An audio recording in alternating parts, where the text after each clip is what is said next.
Hello and welcome to today's revision session for Separate Science Physics, looking at forces in the interaction section of that particular topic. So in today's lesson, what we're going to focus on is we're going to focus on scalars and vectors, contact and non-contact forces, gravity, work done in energy transfer, and forces and elasticity. So the first topic we're going to look at are scalars and vectors. Now scalars are quantities which only have a magnitude or a size associated with them. So this can include the following quantities: mass, temperature, length, energy, time. Now all these quantities have a magnitude, but they don't have a direction they act in, they only exist. But vectors are quantities which have a magnitude and a direction associated with them, which can include quantities like weight, momentum, acceleration, force and velocity. So all these quantities have a magnitude and a direction they especially act in. Now scalars are quantities which have a magnitude or a size associated with them, whilst vectors are quantities which have a magnitude and a direction associated with them. And we've got to treat these concepts differently, both conceptually and mathematically. Now some quantities have a scalar and a vector counterpart. So in these examples, the vector is the scalar with the direction added in. So for example, the speed is a scalar, but its vector equivalent is velocity, which is speed with the direction. Distance travelled is the scalar, whilst displacement is the vector. So displacement is the distance travelled in a particular direction. Now vectors are scalar values in this instance with a direction included in their answer, and the easiest way to do this is to place either a plus or a minus sign in front of the value. So for example, plus 20 meters per second and minus 20 meters per second show an object moving in opposite directions. Now scalars are represented by a number value and unit if appropriate only, whilst vectors are represented by a number value and a unit if appropriate and an arrow. Now the direction of the arrow shows the direction of the vector, and the length of the arrow shows the size of the vector. Now if you want to add two scalars, it's very simple. It's the standard addition process you've carried out all the way through school. So if you had to work out the total volume, and volume is a scalar, well, volume 1 plus volume 2 is equal to the total volume. But adding two vectors is more complicated, as you've got to consider the direction as well as the size. Now, like mentioned before, in physics, opposite directions are considered negatives. Now, it doesn't matter which direction you consider the negative as long as one of them is. So, for example, upwards could be positive and downwards could be negative, or it could be vice versa, but it's the fact that you've indicated that opposite directions is one is a plus and one is a minus. So we can only really give vectors a plus or a minus, as that's what indicates direction. The one exception to this is temperature, which is a scalar, but we still denote sometimes temperature as a negative, because when we define temperature we messed up the scale when we did it originally. Now let's look at an example of adding up vectors. So in this instance we would do 5 plus minus 2, so our overall vector is 3 newtons. So to find the overall vector, you always add the vectors if they're in the same direction, and you subtract the vectors if they are acting in opposite directions in the same plane. Now the name for an overall vector is called the resultant vector, and the most common of these is the resultant force. Now if an object has a resultant force acting on it, it will accelerate. If an object has no resultant force, it will not accelerate. The object stays at the same speed in the same direction. This is called inertia, which is Newton's first law of motion, a fundamental rule of the universe. Now to add any two vectors which are not acting in the same direction but are acting at 90 degrees to each other, you've got to draw a scale diagram. Now these diagrams accurately show the size and the direction of the overall vector or the resultant vector. So remember, the resultant or overall vector is vector 1 plus vector 2. Now remember, resultant means the overall or the observed vector or force in that particular example. You can't just add vectors, you can't just simply sum them like you would scalars. Now the resultant vector we define is the straight line distance in the diagram from the start of the diagram to the finish of the diagram. So to draw your scale diagram, you firstly set a scale to your work which is appropriate. So for example, 1 square is 1 newton. What you then do is you draw the first vector with the correct length and direction. Remember to draw the arrowhead of your vector to show you direction of that. You draw the second vector with the correct length and direction. Place the tail of this vector at the head of the previous vector, which gives another name for a scale diagram, a head to tail diagram, because the head of the first vector is at the tail of the second vector. You then draw the resultant vector from the tail of vector 1 to the head of vector 2 as shown in the diagram. Now remember to always draw your arrowhead on your vector to show the direction it's acting in. Then you measure the length of the vector with a ruler and the angle with a protractor, and you convert it back to your original scale to get your values out. Now remember, when given an angle, you start from the angle from where you measure your angle from, either the horizontal or the vertical, but you'll tend to find in most cases it's easier to measure the angle from the vertical. So how do you do a scale diagram? Firstly, you set a scale to your work. Secondly, you draw the first vector with the correct length and direction. Thirdly, you draw the second vector with the correct length and direction, placing the tail of this vector at the head of the previous vector. The resultant vector from the tail of vector 1 to the head of vector 2 is drawn in. You then measure the length of the vector with a ruler and the angle with a protractor, and you convert these values back with the scale to get your overall answer. Now, if two vectors are not at 90 degrees to each other, you can still add them via scale diagrams. In this particular example, how can you work out the resultant vector of these two vectors? Well, to do this, you draw what we call a parallelogram of forces. So the first step you do is you draw in the same length vector as vector 1 with the same angle on the opposite side of vector 2, and then you do the same by reflecting vector 2 on the other side of vector 1 with the same angle. So what we've created is we've now created a parallelogram of forces. So this is our parallelogram here, and the resultant vector is what we draw in from the start of these vectors, the vectors to where the new lines meet up. We then find the size of the resultant vector by measuring the vector with the ruler and converting it in the appropriate scale. Then you find the direction of the resultant vector by measuring the angle with the protractor. The next topic we're going to look at is contact and non-contact forces, because there are many examples of different forces in the universe. The electrostatic force, the tension force, the frictional force, air resistance, the magnetic force, the thrust force. Now, a force is a push or pull that acts on an object due to an interaction with another object, and the unit of force is the Newton, and all forces are vector quantities, so you've got to give a magnitude and a direction associated with the force. Now, forces can be non-contact. This means the objects do not have to be touching to exert a force on each other.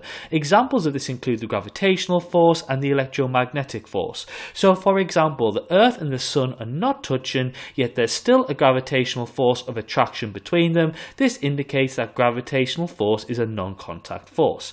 But some forces do need objects to be in contact with each other to exist, and we call these contact forces. So examples include friction, the reaction force, and tension. So in this example, the ball and the surface are rubbing against each other. The imperfections in the surface of the ball and on the bench prevent a smooth movement. This contact provides the frictional force. In this example, the surface is providing an upwards force on the ball to stop the ball falling through it and hitting the ground, so this contact provides the reaction force. And in this example, the ball is pulling down on the cable. This causes the cable to stretch out, so this contact is providing the tension or tensile force. So we can categorize forces as either contact or non-contact, and contact forces include friction, air resistance, tension, and the normal force or the reaction force, and they occur when objects are physically touching. But non-contact forces could be the gravitational force, the magnetic force, the electrostatic force, and these forces can occur when objects are physically separated. So to clarify, contact forces are forces that occur when objects are physically touching, whilst non-contact forces are forces that can occur when the objects are physically separated.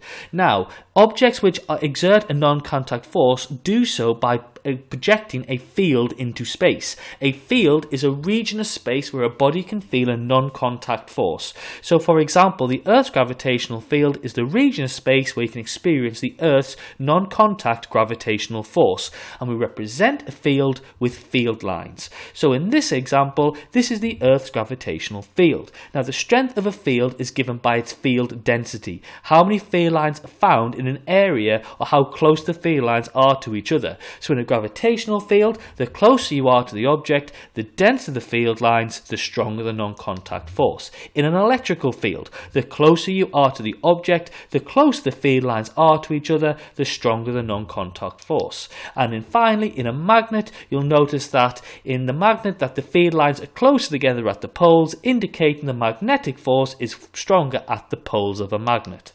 Now the next topic we're going to look at is gravity. Now mass is a measure of the matter found in an object. It's how much particulate matter is in an object. The unit of mass is the kilogram, and all values of mass should be given in kilograms. Mass is a scalar, so it has no direction attached to it. Now the mass of an object remains unchanged in the universe. Mass is independent of any other factor in our universe. Now to make the concept of mass simpler, we assume all of the mass to be found at the centre of mass of an object. Now weight is the force acting on mass due to gravity. So weight is caused by a massive object being in a gravitational field. Now weight is a force which acts towards the centre of the Earth, or the centre of the gravitational field. So the mass determines how much weight an object experiences, but so does the gravitational field the object is in. Now the force of gravity close to the Earth is due to the gravitational field around the Earth. So this means that both the mass and the gravitational field strength affect the weight of an object. So this means weight can change depending on the gravitational field you were in, and you tend to find the larger the planet or star, the larger gravitational field, the larger the weight of an object found there. Now weight is a force, so it means it's a vector, and like we mentioned before, it always acts towards the centre of a gravitational field, and we measure weight in the unit of newtons. So weight is caused by mass, which means that weight and mass are directly proportional to each other. So when mass doubles, weight doubles. When mass triples, weight triples. When mass halves, weight halves. So as weight is caused by this mass, we can also say that weight acts from the centre of mass, because that is where all the mass of the object is. So to clarify, mass is a measure of the matter in a substance. It's a scalar measured in kilograms, and it's an unchanging value in our universe. Weight is the force of gravity acting on a mass caused by the mass being in a gravitational field. It's a vector measured in newtons, and weight will also depend on gravitational field strength, but mass and weight are directly proportional to each other. Now we can calculate weight with the equation weight equals mass times by gravitational field strength. Now you should memorize the gravitational field strength of the Earth. It's 9.81 newtons per kilogram, or meters per second squared. Now you'll notice weight is always given in newtons and mass is always given in kilograms. This equation should be memorized for your GCSE examinations.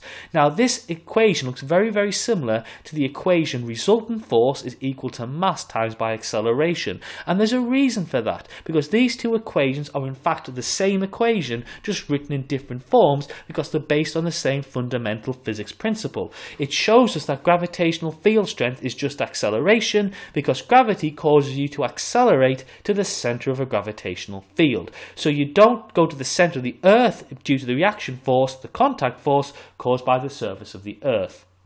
So let's just recap what this equation is. Weight in newtons is equal to mass in kilograms times by gravitational field strength in newtons per kilogram, which on Earth at its surface is 9.81.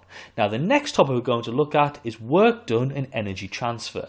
Now we've considered the impact of an object having a resultant force. It can cause an object to accelerate in the direction of the resultant force, but it can also cause energy to change between energy stores, which we call work done. Now technically a resultant force will cause a change in energy store without the need for a wave, such as light or sound. Now technically work done is another name for energy transferred between different stores or forms. Now in many examination questions they ask you to calculate the energy transferred and then the work done. Don't be tricked, they're actually the same value. Now an object does not move in the direction of the resultant force, then no work is done. Work can only be done if an object is displaced, it moves in the direction of the resultant force. So in the equation to work out the work done is work work done in joules is equal to the force in newtons times by the distance moved in the direction of the force in meters. Now this allows us to define what 1 joule is, because we know that work done is force times by distance moved in the direction of the force. So therefore 1 joule is equal to 1 newton times by 1 meter. So 1 joule is the energy required to move 1 newton of weight by 1 meter in the direction of a force. Now an example of a question here would be, what is the work done when a 10 kilogram mass is dropped and moves 2 meters down due to gravity? Well, we know that gravity acts downwards and it's moved 2 meters downwards, so the distance moved in the direction of the force is 2 meters, and we know the force is the weight, which is mass times by gravity, so it's 10 times by 9.81. We work it through and it's 196 joules, which is the work done due to the gravitational force. But in this instance, what's the work done due to gravity? Now the key here is that it's distance moved in the direction of the force. So whilst the force is the same, the weight, it's 10 times by 9.81, the distance moved in the direction of the force, gravity, is 0, because it's moving 4 meters horizontally but 0 meters vertically. So in this example, there's no work done due to gravity, as the object is not moving in the direction of gravity. The work is done due to another force, a force working in the horizontal plane. Now, a common example of where work is done in the direction of the force is a particle accelerator. In a particle accelerator, there are 2 forces found in the accelerator, the magnetic force and the electrical force. Now, in the particle accelerator, the only force doing any work in making the particles accelerate by changing speed is the electrical force, because it's in the direction of movement. Now, the magnetic force does not make the particles do any work, as it's not acting in the direction of the movement. It's just there to deflect the particles. So to clarify, when a resultant force causes an object to move through a distance, work is done on the object. So a resultant force does work on an object when the force causes a displacement of the object. Now this can be calculated using the equation work done in joules is equal to resultant force in newtons times by distance moved in the direction of the force in meters. So 1 joule of work is done when a force of 1 newton causes a displacement of 1 meter.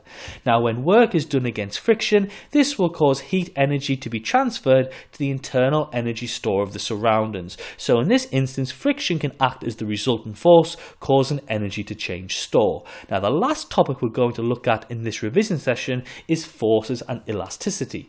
Now what we said before, a resultant force can cause acceleration, it can cause work to be done. Now technically as well, work will also be done when a charge flows, but a resultant force can also cause an object to change shape, which we call material deformation.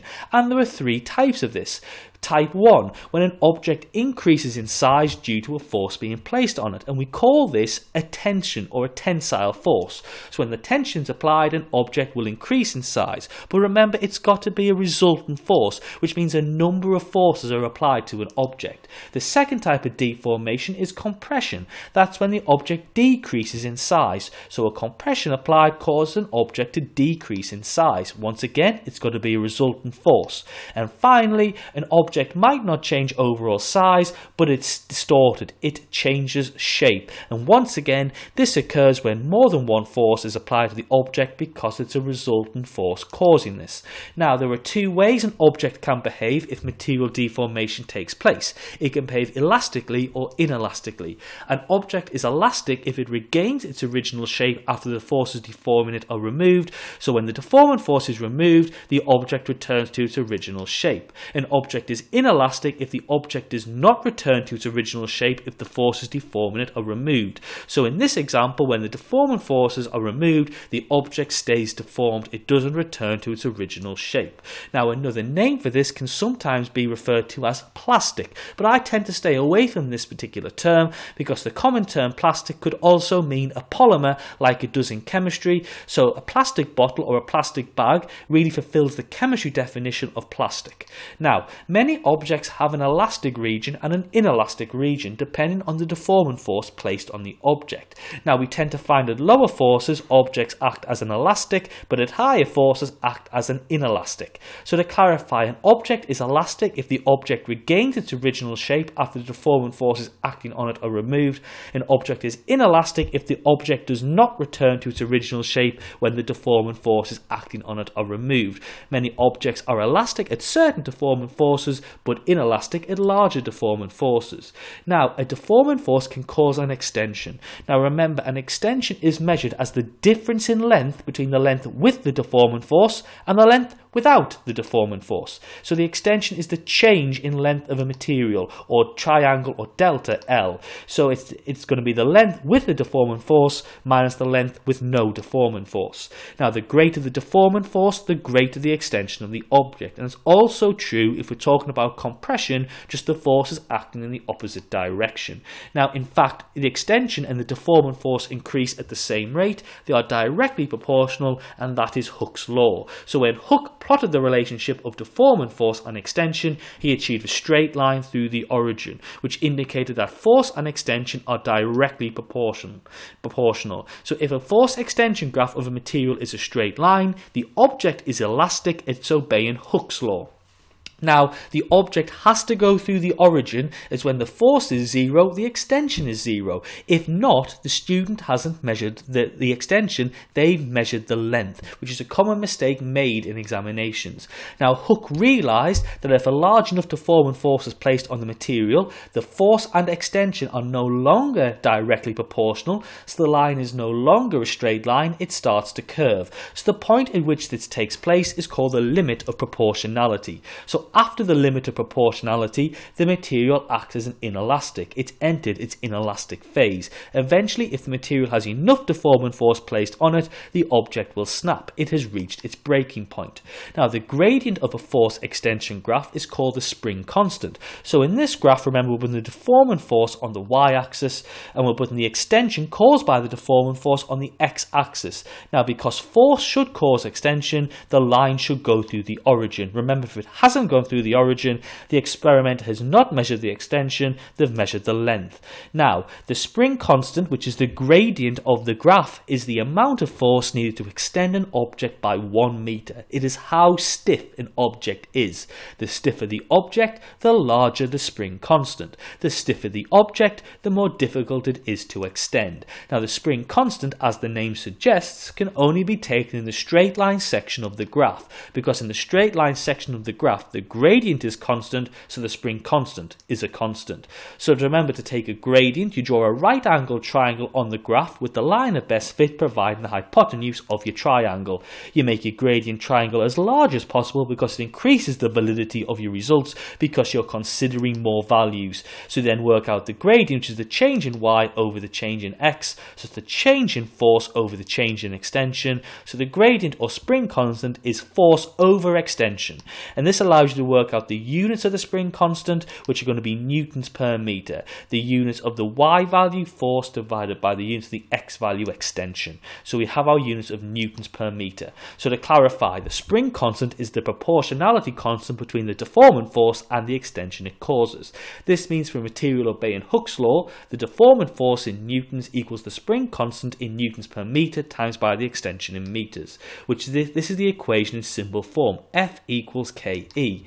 Now remember, this equation should be memorized for your examination. It is not given to you on your equation sheet, but it's only true for elastic objects, not inelastic objects. Now when this force takes place on an object, it causes work to be done. So energy is now changed into the elastic potential energy stored in the object. So a force that stretches or compresses a spring does work, and the elastic potential energy is stored in the spring. Provided the spring is not inelastically deformed, the work done on the spring and the elastic potential energy stored are the same value, and you can work out the energy stored in an elastic object from the equation you've learnt in paper 1, a half times by spring constant times by extension squared. But remember, this needs to be memorized for your doesn't need to be memorized for your examination.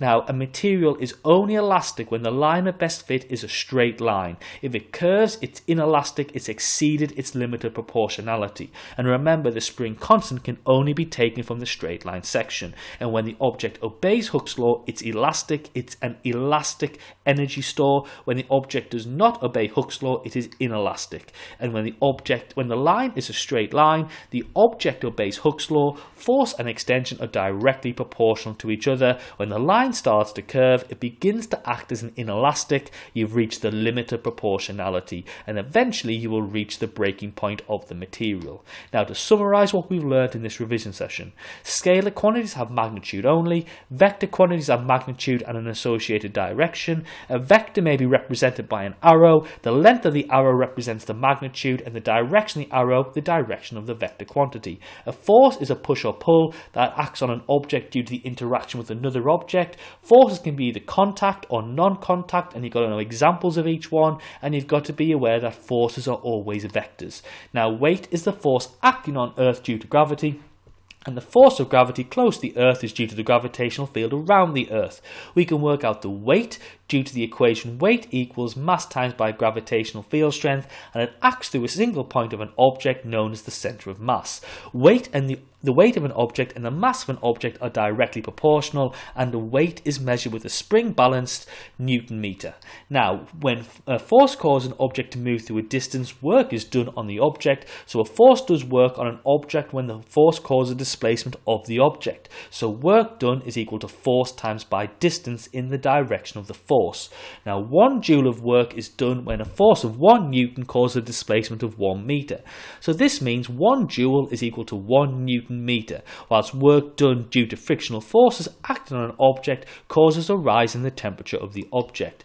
Now, you should also be able to give examples of forces involving stretching, bending or compressing, explain why an object will change shape when more than one force is to be applied to it, and describe the difference between elastic and inelastic deformation by stretching forces. And the extension of elastic object is directly proportional to the force applied, provided the limit of proportionality is not exceeded. And we know that force is equal to spring constant times by extension, that a force that stretches or compresses a spring does work, and elastic potential energy is stored in the spring, provided the spring is not inelastically deformed. The work done on the spring and the elastic potential energy stored are equal, where we can work out elastic potential energy stored is a half times by spring constant times by extension squared. I hope you've enjoyed this revision session looking at the interactions in the forces section of the GCSE Separate Science topic. Have a lovely day.